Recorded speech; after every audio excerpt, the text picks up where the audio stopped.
Halo, kebencian rasialis dan penindasan terhadap kelompok minoritas etnis Tionghoa di Indonesia semakin hari semakin mengkhawatirkan.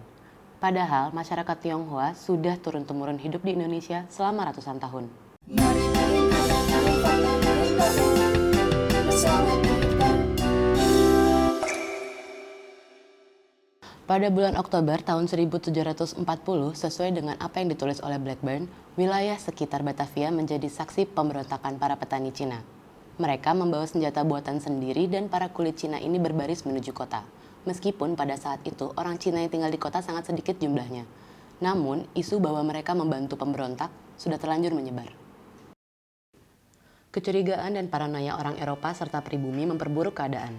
Mereka secara spontan menyerang balik kepala Tionghoa. Tidak hanya membunuh, mereka juga menjarah dan membakar sekitar 6.000 sampai 7.000 rumah orang Tionghoa. Adalah Adrian Volkaner, gubernur jenderal saat itu, yang mengeluarkan surat perintah, bunuh dan bantai orang-orang Tionghoa. Sebanyak 500 orang Cina yang dipenjara di balai kota satu persatu dikeluarkan lalu dibunuh dengan keji. Selama seminggu, kota terbakar hebat dan kanal-kanal menjadi merah karena darah dan korban mencapai 10.000 orang. Peristiwa pembantaian orang-orang Cina di Batavia ini dikenal dengan Geger Pecinan. September 1825, pasukan berkuda yang dipimpin Putri Sultan Hamengkubuwono I, Raden Ayu Yudakusuma, menyerbu Ngawi, sebuah kota kecil di perbatasan Jawa Tengah dan Jawa Timur yang terletak di tepi Sungai Bengawan Solo. Dalam perjalanan itu, banyak orang Tionghoa yang dibunuh, tidak peduli anak-anak atau perempuan. Mereka dibunuh dan tubuh-tubuh yang terpotong dibiarkan di jalanan. Kebencian ini mendarah daging, menyebar luas tanpa sempat ada rekonsiliasi atau penjelasan. Kebencian menahun inilah yang kemudian berkembang di Indonesia.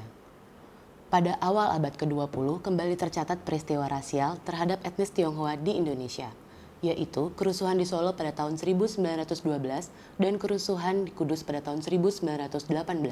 Pada masa revolusi kembali terjadi gerakan anti-etnis Tionghoa, seperti yang terjadi di Tangerang pada Mei-Juli 1946, Bagan Siapi-Api pada September 1946, dan Palembang pada Januari 1947. Etnis Tionghoa juga menjadi korban dalam gerakan 30 September 1965. Cina yang menjadi negara komunis besar saat itu dianggap punya peran dalam gerakan 30 September 1965. Pembantaian etnis Tionghoa di Provinsi Kalimantan Barat pada tahun 1967 atas nama PGRS atau Paraku. Selanjutnya, tentu saja peristiwa kerusuhan tahun 1998. Hingga saat ini, kasus tersebut belum selesai dan pelakunya tidak pernah diusut.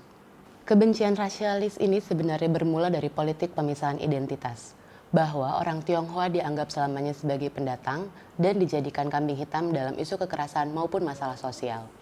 Padahal etnis Tionghoa termasuk dalam warga negara Indonesia, dan hal itu tidaklah sulit disadari dengan akal sehat.